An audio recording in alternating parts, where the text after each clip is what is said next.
Bonjour à tous, on se retrouve pour une nouvelle vidéo dans laquelle nous allons continuer notre logiciel. Alors, j'ai fait quelques modifications, j'ai corrigé quelques bugs, alors je vais pas en parler parce que voilà, on doit avancer.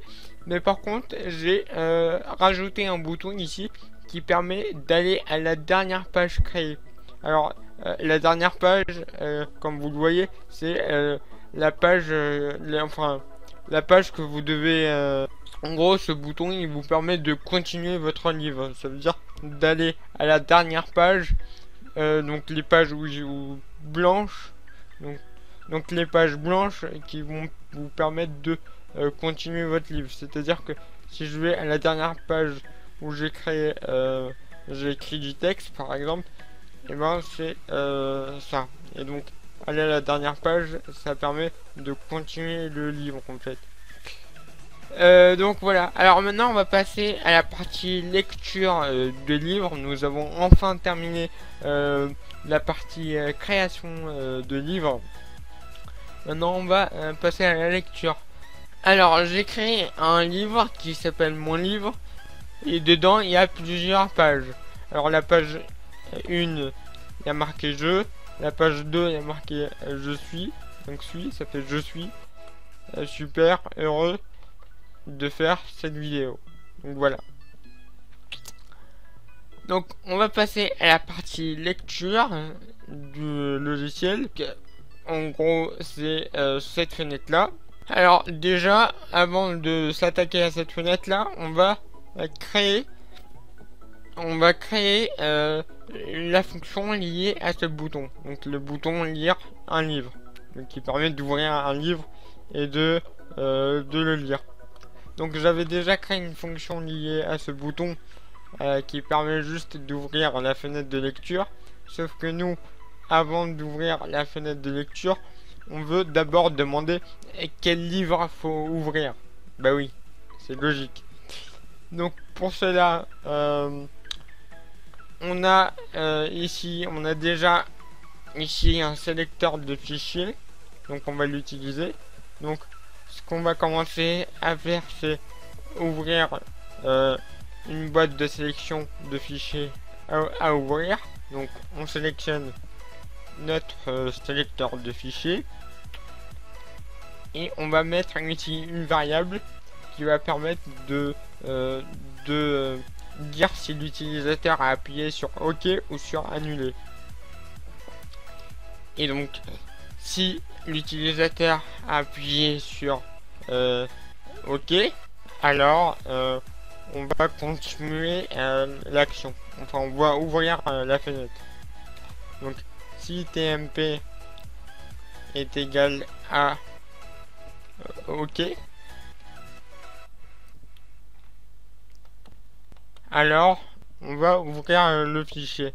Alors, on va faire avant ça. On va faire avant ça un petit truc. On va modifier la valeur d'une variable. Et cette variable, ce sera le chemin vers le fichier. Enfin, ouais, emplacement du fichier. Non. Cette variable sera emplacement livre ouvert. Et sa nouvelle valeur sera donc le chemin vers le fichier qu'on a sélectionné. Enfin, que l'utilisateur a sélectionné. Donc, on va prendre la propriété filename de mon sélecteur de fichiers. Voilà, filename. Ensuite, on peut ouvrir cette fenêtre et fermer l'ancienne fenêtre. Enfin, oui, non. On peut maintenant ouvrir la fenêtre et fermer la fenêtre principale. Voilà. Alors, avant d'ouvrir, on va ouvrir le fichier avec. Comme ça, ça sera fait. Donc, on va ouvrir un fichier sérialisé. Donc maintenant on peut passer à la fenêtre de lecture de livre. Alors on va commencer par la FromLoad. Alors dans la FromLoad, déjà, question d'esthétique, on va changer le titre de la fenêtre. On va mettre lecture de petits points et le nom du livre, comme nous l'avons fait avec l'éditeur de livre. Donc on va aller dans la FromLoad. Avant de modifier le texte de la fenêtre, comme je l'ai dit, on doit d'abord lire le fichier. Donc on va aller dans serialisation, et on va prendre ouvrir un fichier sérialisé. Alors l'emplacement du fichier se trouve dans emplacement fichier, enfin dans notre variable emplacement livre ouvert. Et donc la variable recevant les données désérialisées sera donc comme d'habitude notre variable qui s'appelle livre sérial. Ensuite, on va récupérer toutes les données. Alors, comme je l'avais déjà fait pour l'éditeur de livres, on va juste aller copier-coller. Donc, on va aller là-dedans, on va aller dans FromNode, on va aller dans la fonction lecture livre et on va copier-coller. D'ailleurs, je peux faire la même chose, je peux moi aussi créer, là aussi créer une fonction lecture fichier. On va créer une fonction lecture fichier qui va permettre de lire le fichier. Donc là, je vais juste copier, coller ces actions-là qui permettent donc de lire le fichier, de récupérer toutes les informations. Donc on va absolument tout récupérer et on va venir coller les actions ici. Alors, maintenant qu'on a fait ça, on doit appeler cette fonction depuis la FromNode. Donc on va aller dans la FromNode, on peut du coup supprimer ça, et on va exécuter une fonction depuis la FromNode. Donc on va prendre l'action exécuter une fonction du projet, exécuter une fonction d'un projet, et cette fonction sera lire fichier, enfin lecture fichier. Alors voilà, lecture fichier. Une fois qu'on a lu tous les fichiers, enfin le fichier, et qu'on a récupéré toutes les informations, maintenant ce qu'on doit faire, c'est qu'on doit afficher la couverture du livre. Alors si l'utilisateur a choisi, enfin plutôt le créateur du livre a choisi de mettre la couverture par défaut, et on va laisser ça, mais par contre on va mettre le titre du livre ainsi que le nom de l'auteur ici. Par contre, si le créateur du livre il a décidé de mettre une image personnalisée, ben on va rendre les labels invisibles. Donc les labels c'est ça et ça. Et on va mettre l'image en arrière-plan. Et pareil pour le bouton Go, on va l'afficher ou le rendre invisible en fonction de ce que a choisi l'utilisateur, enfin le créateur du livre. Donc pour cela, on va retourner dans la FromNode. On va créer une fonction. Est-ce qu'on va créer une fonction? Bon, allez, on va créer une fonction qui va juste se charger de la couverture. Donc on va mettre charger couverture. Et pareil, dans la FromNode, on va l'appeler juste après avoir appelé la fonction qui lit le fichier. On va sélectionner la fonction qu'on vient de créer qui est juste ici, donc charger couverture. Et donc cette fonction charger couverture, qu'est-ce qu'elle va faire? Bah, elle va déjà commencer par déterminer le type de variable, de la variable page couverture. Alors pourquoi je fais ça? Donc on va obtenir le type d'une variable. Cette variable c'est page couverture. Alors pourquoi je fais ça? On va obtenir le type de cette variable et ce type on va l'enregistrer dans TMP. Alors pourquoi je fais ça? C'est pour déterminer si l'utilisateur, enfin le créateur du livre, il a choisi une image pour sa couverture ou si il a choisi d'utiliser la couverture par défaut. Alors si c'est la couverture par défaut, ici avec cette action tmp sera égal à system.boolean. Par contre, si il a choisi une image personnalisée, et ben tmp ici sera égal à system.bitmap. Alors si le type pour désigner une image. Donc on l'a déjà fait dans un épisode précédent. Donc voilà. Donc ici on va mettre une condition. On va dire que si tmp, donc si tmp est égal à, on va dire système.boolean. Alors je sais pas si il y a une majuscule à boolean ou pas. Alors là, ce que je suis en train de vérifier, si l'utilisateur, enfin si le créateur du livre a choisi une image enfin la couverture par défaut. S'il a choisi la couverture par défaut, ça veut dire que la variable page couverture sera une variable de type boolean, c'est-à-dire vrai ou faux. Donc c'est pour ça qu'ici je mets système.boolean. Alors système c'est pour dire enfin c'est un peu compliqué, mais voilà, allez voir ma série sur le Visual Basic si vous voulez en savoir plus. Donc voilà. Par contre, je sais pas du tout si alors comme je sais pas s'il y a une majuscule à B, ce que je vais faire, c'est que je vais juste afficher TMP pour voir s'il y a une majuscule ou pas. Alors il y a un livre, donc là il y a déjà une erreur. Alors on va faire lire un livre. Là le sélecteur de fichier s'ouvre. On va sélectionner donc notre fichier livre. Alors ça, voilà. Donc il me retourne bien système.boolean avec un B majuscule comme je l'avais comme je l'avais écrit. Alors il y a juste un message. Alors pourquoi il me le dit deux fois? C'est pas normal ça. Alors il y a juste eu un message, oui, parce que j'avais fait des tests. Donc on va l'enlever. Voilà. Donc il y a juste, il me l'affiche deux fois. Bon, c'est pas grave. Il me l'affiche deux fois. C'est pas du tout grave. On va se débrouiller avec. On va corriger ce bug après.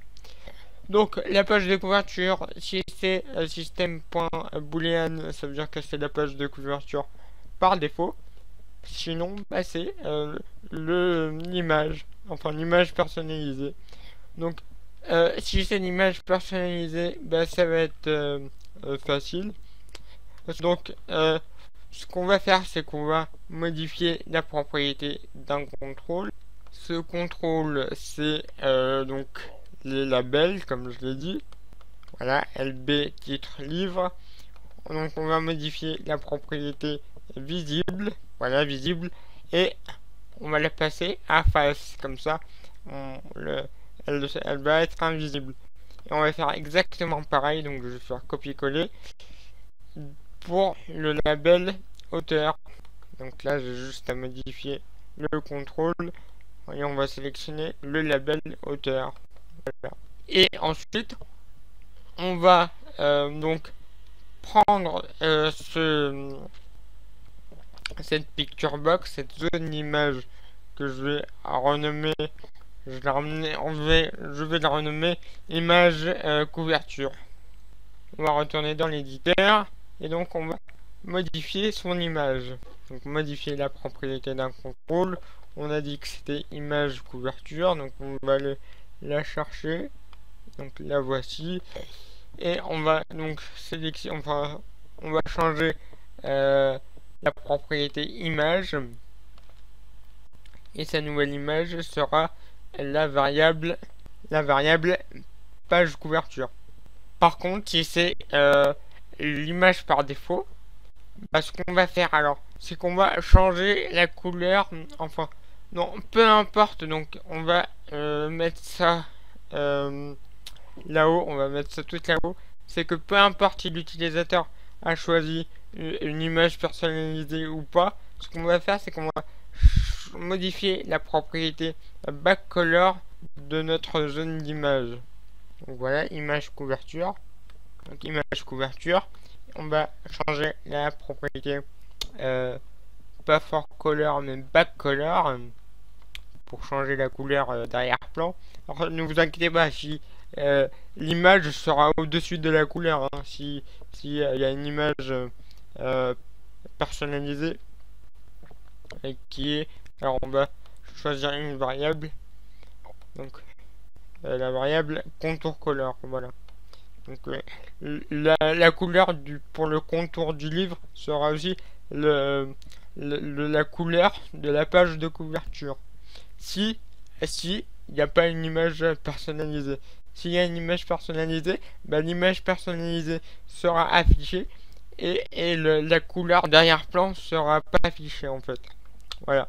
Et donc maintenant, on va aller dans le alors. Donc, si TMP égale système boolean, donc si l'image de couverture c'est celle par défaut, alors on va modifier les labels, donc les labels auteur et titre, et on va mettre le titre de l'auteur ici, et donc le titre du livre, enfin le titre du livre ici, et le nom de l'auteur ici. Donc pour cela, on va aller modifier les propriétés texte de ces labels. Alors on va les sélectionner. Donc on va commencer par le titre. Et on va changer la propriété texte. Et donc le nouveau texte sera... alors, je vais sélectionner auteur. On va plutôt commencer par titre du livre. Donc le titre du livre sera la variable non livre. Voilà.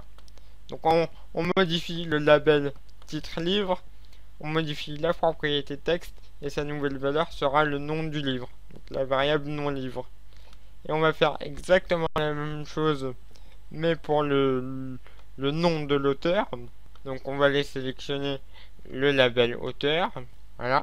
On va aller modifier la propriété texte comme d'habitude et cette fois-ci la nouvelle valeur sera donc écrit par et le nom de l'auteur. Le nom de l'auteur, c'est auteur livre. Voilà. Donc, on écrit par et le nom de l'auteur du livre. Donc, voilà. Donc, on va appuyer sur OK. Et pour l'instant, c'est bon. On ne fait que ça. Donc, voilà pour la page de couverture. Alors, ce qu'on va faire, c'est que maintenant, on va retourner dans la FromWad et on va tester si on veut afficher le bouton Go ou pas. Alors, on va le faire directement dans la fonction FromLoad. Donc on va tester. Alors, dans la FromLoad, avant ça, j'ai dit qu'on allait changer le titre de la fenêtre. Donc on va le faire avant de modifier la couverture. Donc on va le faire avant de modifier la couverture du livre. Donc on va sélectionner la fenêtre, on va modifier la propriété texte et donc sa nouvelle valeur sera lecture, ou alors non, ce sera pas lecture, ce sera directement le titre du livre, non livre, et là on va mettre espace, on va mettre par et on va mettre le nom de l'auteur. Voilà, donc le titre de la fenêtre sera le nom du livre par auteur. Donc voilà, nom du livre par auteur. Voilà. On va appuyer sur OK. Maintenant, on va donc, comme je l'ai dit, s'occuper du bouton Go. Directement faire modifier la propriété d'un contrôle. On va aller chercher le bouton Go. Normalement, il s'appelle BTGo. Voilà, BTGo. On va aller modifier la propriété visible. La nouvelle valeur de cette propriété sera la variable afficher Go. Donc si afficher Go est égal à false, ben la propriété visible sera à false. Donc le bouton il sera désactivé. Enfin, il sera pas visible. Par contre, si afficher Go est égal à true, bah, visible sera aussi à true. Donc il sera visible. Donc voilà. Donc là c'était simple. Alors oui, cette action là on va plutôt la mettre dans charger couverture parce que c'est ça fait partie de la couverture, donc on va le mettre ici. On va le mettre tout en haut. Voilà. Alors on va tester avant de se quitter. Je sais pas depuis combien de temps je tourne, mais on va s'arrêter ici, on va juste tester.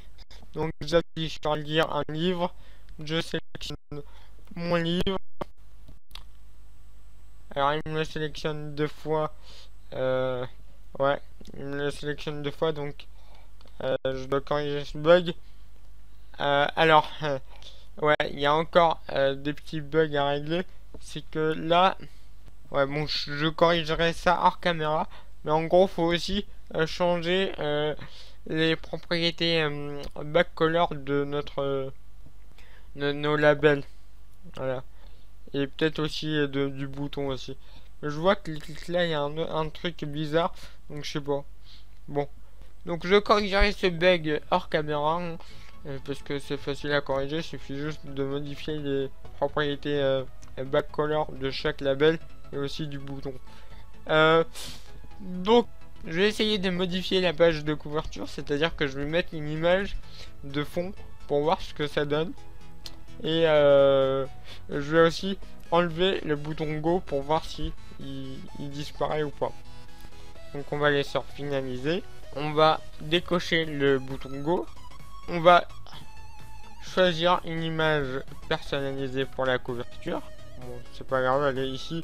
Voilà, on va enregistrer les modifications, le mot de passe. Alors voilà, j'ai mis une page de couverture, mais comme là j'ai pas d'image en fait qui va bien avec la taille de l'image, enfin de l'espace de la zone d'image, ben, il me l'affiche juste en haut à gauche. Mais bon, c'est à l'utilisateur, au créateur de livre, de fabriquer une image qui va bien avec tout l'espace disponible. Donc voilà, ça marche très bien sinon. Donc bah, et le bouton Go. Et le bouton Go, vous avez vu qu'il a disparu puisque j'ai décoché la case. Donc voilà, donc bah, merci à vous d'avoir regardé la vidéo. Si vous avez des logos pour le logiciel, n'hésitez pas à m'en faire. Donc j'affiche l'adresse mail où vous pouvez m'envoyer vos logos. Alors envoyez-moi plusieurs logos si vous le pouvez ou si vous le voulez. Pour que je puisse faire une vidéo où vous pourrez voter pour votre logo préféré. Donc je présenterai tous les logos que vous m'avez envoyés et je pourrai faire une vidéo qui va vous permettre de voter pour votre logo préféré pour le logiciel. Donc sur ce, merci à vous d'avoir regardé la vidéo, n'hésitez pas à la partager, à mettre des likes, à commenter si vous avez des questions, n'hésitez pas. Et sur ce, je vous dis merci à vous et à la prochaine. Allez, ciao.